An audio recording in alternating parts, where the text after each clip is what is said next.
오늘 교회력으로 새해가 시작하는 첫 주일을 맞았습니다. 저 예전에 나와 예배드리는 성도님들을 환영하고 축복합니다. 이제 오시는 주님을 영접하는 은혜가 여러분 가운데 충만하기를 간절히 축원합니다. 요즘 카나다의 교사 협의회가 이런 얘기를 했어요. 아이들이 선생님한테 핑계를 대는 게 더 많아지고 아주 대담해졌다고 말이죠. 요즘 세태가 우리나라 현상도 비슷하지 않을까. 우리나라 교사들도 요즘 아이들 체벌할 수도 없고 선생님한테 대드는 아이들도 많다고 그러고 수업 시간에 졸고 있으면 그냥 가만히 놔둬야지 혼낼 수도 없고. 옛날에 저 학교 다닐 때 생각하면 선생님한테 얼마나 맞았는지 몰라요. 그렇게 맞으면서도 그렇게 학교 생활을 했는데 요즘은 전혀 그런 게 통하지 않죠. 그게 예를 들어보면 말이죠. 이런 얘기를 해요. 10살이 된 그 지각한 아이가 말이죠. 선생님한테 이렇게 얘기를 합니다. 학교에 오는 중에 우주인에게 납치가 돼가지고 3시간 동안 신문을 받느라고 늦었습니다. 이렇게 핑계를 댄다. 그리고 11살 된 이 아이는 글짓기 숙제를 안 해오고는 이렇게 선생님한테 말해요. 제가 버스를 탔는데 운전기사가 내 글짓기 숙제를 읽어보더니 이것은 선생님 혼자 읽기는 아까우니까 내가 가지고 있다가 버스 승객들한테 가끔 읽어줘야 되겠다고 해서 그 아저씨한테 드리고 왔습니다. 아저씨는 드리고 왔대. 그렇게 그런 대담하고 그런 핑계를 요새 아이들이 댄다는 거예요. 그런데 여러분 오늘 본문의 말씀에 보면 사람들도 이런 핑계에 비슷한 핑계를 대고 있다 하는 것을 알 수 있어요. 예수님께서 천국에 대한 구원에 대한 비유로서 오늘 비유의 말씀을 하셨습니다. 그 내용은 본문에 나와 있는 것처럼 한 임금이 왕자의 결혼식을 맞아서 초청장을 보냈다는 거예요. 이 궁정잔치에 올만한 자격이 있다고 생각하는 사람들에게 우편물로 보낸 것도 아니고 일일이 사절을 다 파견해가지고 그들을 정중하게 초청을 했다는 것입니다. 그런데 그들은 얼굴을 찌푸리면서 말이죠. 아니 평양감사도 자기가 하고 싶어야 하는 건데 누굴 보고 오라가라 하시오. 난 그런 데 가기 싫소. 이렇게 대번에 거절을 했다는 것입니다. 임금은 한 번 참고 또 두 번째 사절을 파견합니다. 이번에는 잔치 준비 내용을 소개합니다. 궁중 요리에다가 징기스칸, 삼계탕, 인삼탕 등등 진수 만찬에 국악원이 출연하고 배뱅이 굿도 열고 이런 볼만한 구경거리도 있다고 말이죠. 이렇게 사절단을 보내서 두 번째 초청을 했어요. 그런데 그들은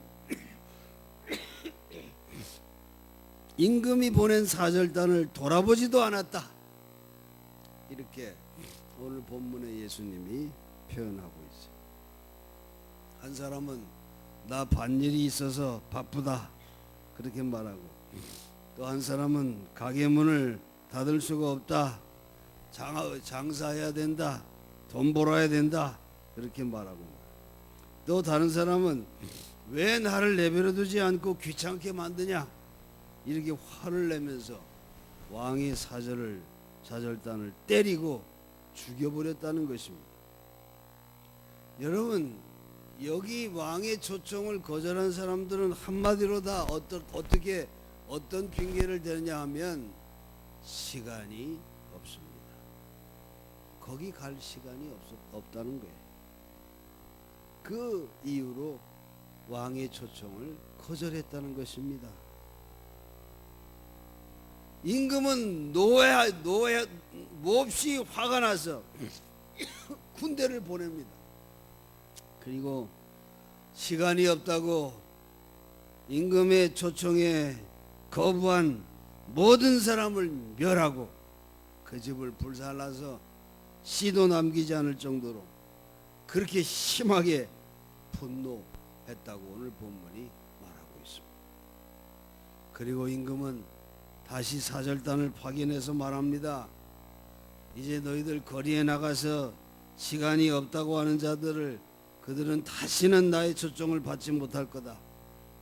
너희는 사람 많이 모인 곳에 가서 자격은 따지지 말고 누구든 시간이 있다는 사람을 초청해서 내 잔치 자리를 채워라. 그렇게 말씀을 했다는 것입니다.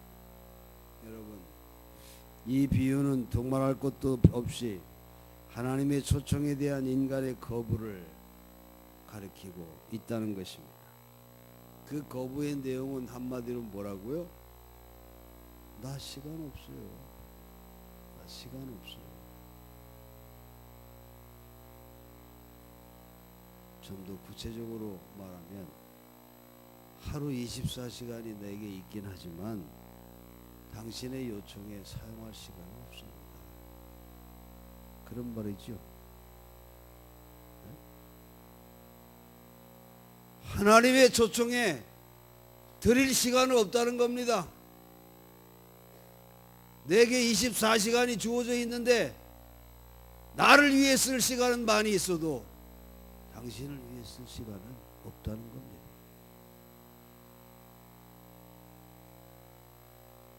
여러분, 우리는 어때요? 하나님이 우리에게 시간을 내라고 초청할 때 여러분은 어떻게 대답하십니까? 하나님이 시간을 내라고 하는 천국 잔치의 내용은 여러 가지들입니다. 여러분, 모든 예배 시간 예배 잔치 아닙니까? 하나님이 여러분을 부르시는 잔치 자리 아니겠습니까? 하나님의 말씀을 배우는 잔치 자리도 있습니다. 또 영적인 수련을 위한 잔치도 있습니다. 성가대에 참여해서 성가대의 사명을 감당하는 성가대의 잔치도 있습니다. 우리 주일학교 교사직을 맡아서 주일학교에 봉사하는 그런 주일학교 예배 잔치도 있어요. 우리는 모두가 셀 식구로 셀 모임을 갖고 있습니다. 셀 모임은 모여서 영적인 힘을 얻고 자기 삶의 자리에서 복음을 전하는 힘을 얻는 자리지요. 그런 자리에 하나님이 초청하십니까? 안 하십니까? 안 하는 모양이야.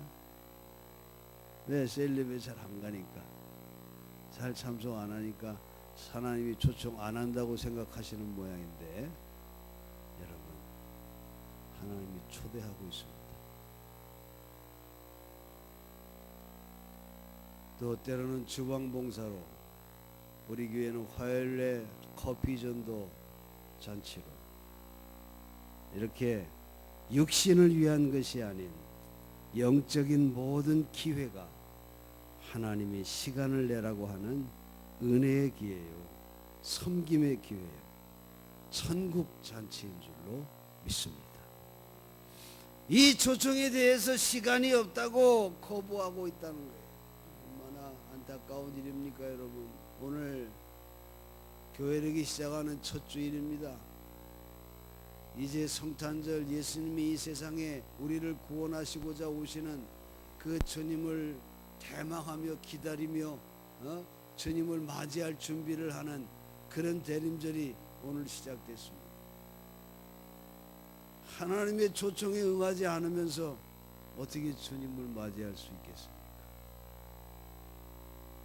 하나님께 시간 없다고 하나님의 초대에 응하지 않으면서 어떻게 주님을 영접할 수 있겠습니까? 시간이 없다고 거부하는 내용들을 보면 뭐 여러 가지를 얘기할 수 있겠지만은 그 중에 제일 첫째를 꼭 꼽아본다면 오늘날 현대인들이 실제로 참 바빠졌구나, 바빠졌기 때문이 아닌가, 그런 이유를 우리가 찾아볼 수 있어요. 미국의 명문대 여자대학인 브린모 대학이 이런 조사를 했어요. 아이 둘을 가진 주부가 청소나 부엌일이나 아이 양육이나 이런 가사에 쓰는 시간이 매주 80시간 이상 정도가 된다. 거기 한 예를 들면은 빨래를 하는데 예전에 과거 1900년대 뭐 그런 때보다 더 많은 시간을 쓴다 그래요. 아니 왜 그럴까요? 그때는 머리에 빨래를 이고 어디로 갔어요? 강가 냇가로 가잖아요. 네? 거기서 빨래를 다 하고 말이지. 그리고 오는 시대가 바로 그런 시대였잖아요. 근데 그런 시대보다 요즘이 빨래하는 시간을 더 쓴다고 하는 게 여러분 이해가 되십니까? 아니 냇가토에 가서 빨래해가지고 오는 그 시간 하고 요즘은 기계가 다 있고 세제도 좋고 그런데도 빨래하는 시간이 더 많다고 하는 것 어떻게 생각하세요? 왜냐하면 옛날에는 꼭 필요한 것만 빨았어요. 근데 요새는 빨래감이 왜 이렇게 많은지. 와이셔츠 한 번 벗으면 내 던지잖아요.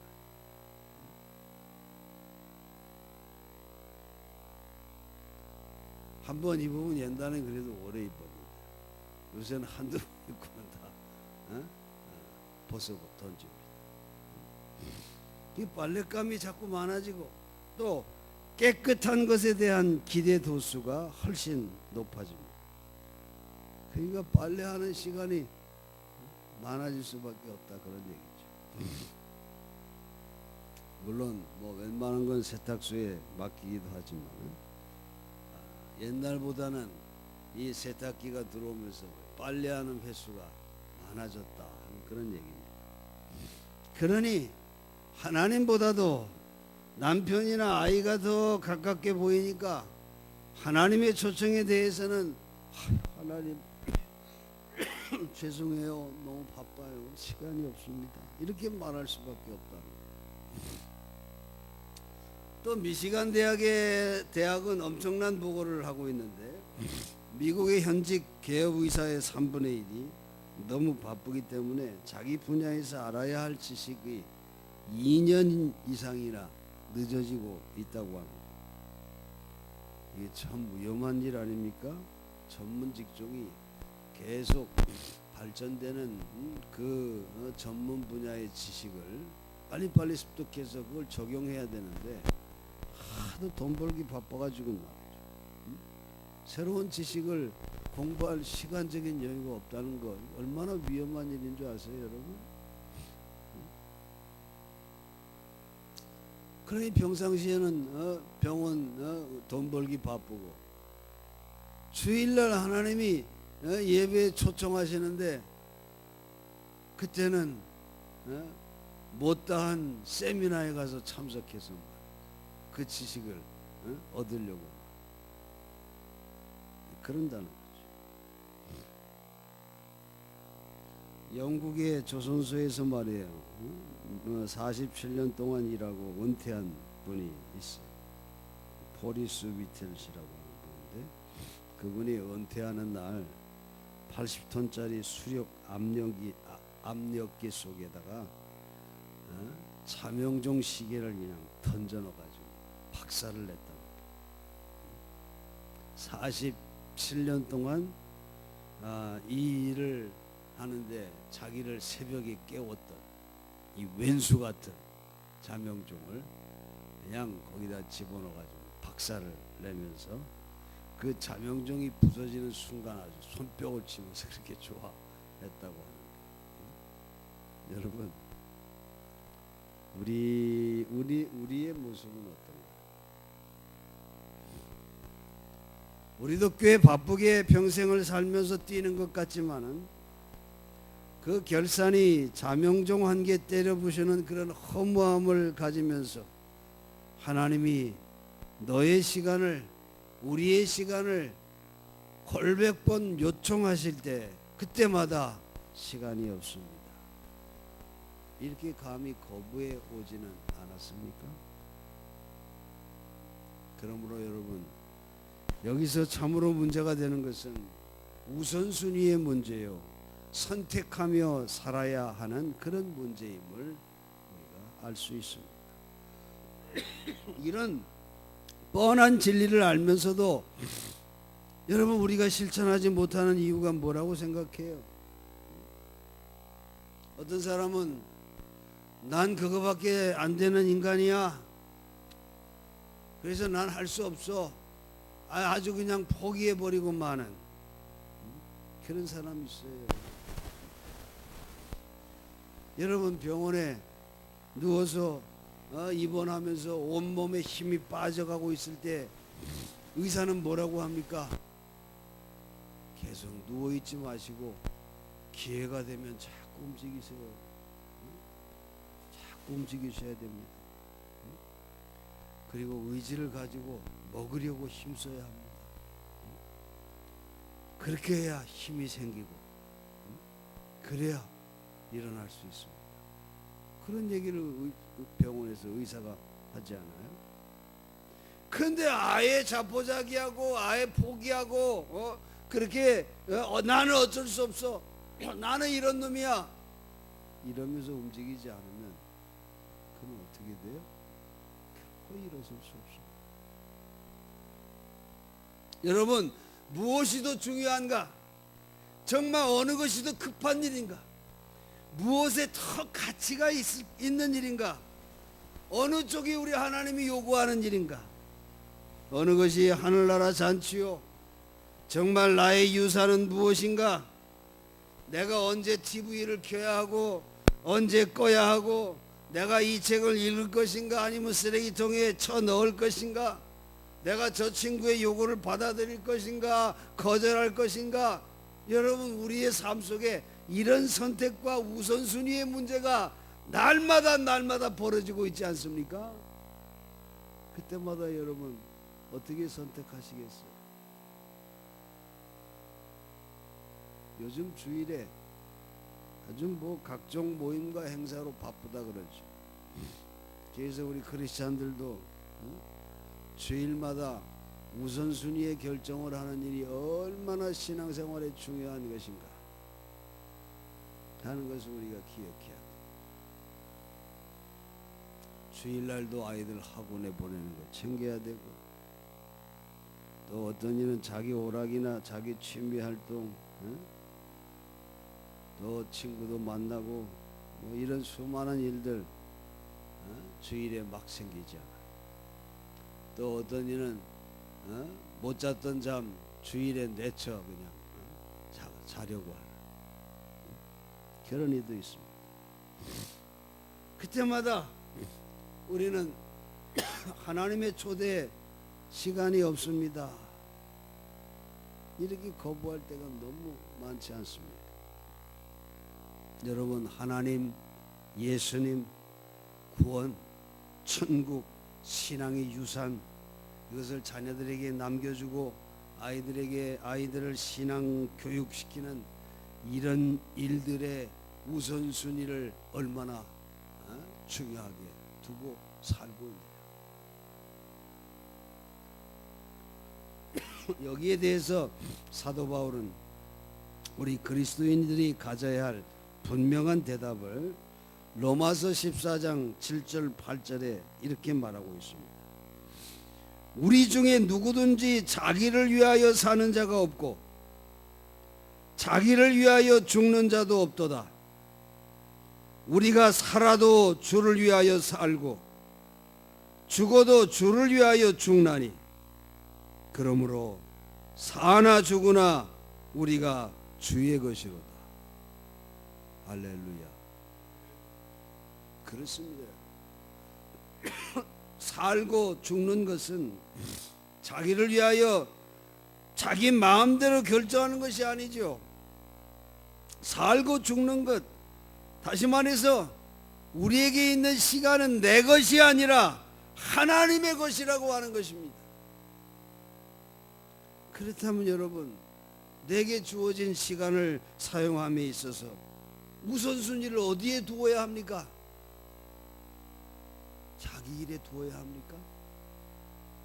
하나님이 주신 시간을 사용함에 있어서 마땅히 하나님께 내 시간의 우선순위를 두어야 하지 않겠습니까?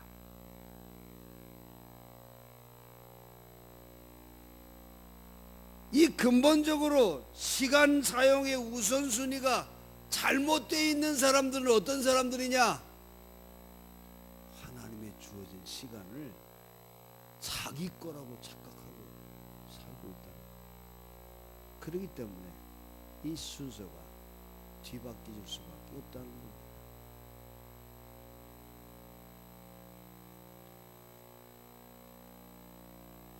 참 멋진 인생을 사는 사람이 그래도 이 세상에는 많이 있습니다. 참 하나님의 사람들로 신실하게 사는 이들도 많이 있죠. 스페인이 낳은 세계적인 피아니스트인 파블로 카살즈라고 하는 분은 93세의 장수를 누렸어요. 근데 그가 80세 때 생일잔치에 이런 말을 했답니다. 나는 지난 40년 동안 아침에 일어나면 피아노에 가서 바하의 곡 2곡을 칩니다. 이것은 피아노 연습이 아니라 그날의 시간을, 첫 시간을 하나님께 바친다고 하는 헌신의 기도였습니다. 그 순간 나와 나의 온 가족에게 축복이 임함을 나는 느꼈고, 이 아침 시간 나는 영혼을 체험했으며 끊임없이 부어지는 하나님의 기적을 실감했습니다. 하루하루의 날이 언제나 새롭고 감격스러웠듯이 음악은 나에게 언제나 새롭고 감격스럽습니다. 이런 말을 했어요. 참 멋진 인생을 저는 삽니다. 여러분, 한 의사가 말이죠, 정신병원에서 이제 퇴원시켜야 할 환자, 그런 환자를 이제는 퇴원을 시켜도 된다, 그걸 테스트하는 방법을 개발을 했어요. 뭔지 아십니까? 이 사람은 이제 퇴원을 시켜도 좋다. 정신과 의사, 정신병원에서. 실험은 이런 거예요. 한 방에 수도가 있어요. 미리 수돗물을 조금씩 흐르게 수도꼭지가 풀려 있어요. 그러니까 당연히 물이 조금씩 나오니까 방에 물이 고이게 되겠죠. 그 넘친 물이 방바닥에 고여 있습니다. 근데 의사가 환자에게 걸레를 줍니다. 그리고 방바닥에 물을 닦아라, 그렇게 시켜요. 근데 생각이 정신적인 사람이라면 뭐부터 할까요? 그렇죠. 흐르는 수도꼭지를 잠그고 그리고 청소를 해야 되겠잖아요. 물 흐르는 수도꼭지를 잠그고 바닥에 물을 닦는 사람은 그 사람 퇴원해도 된다.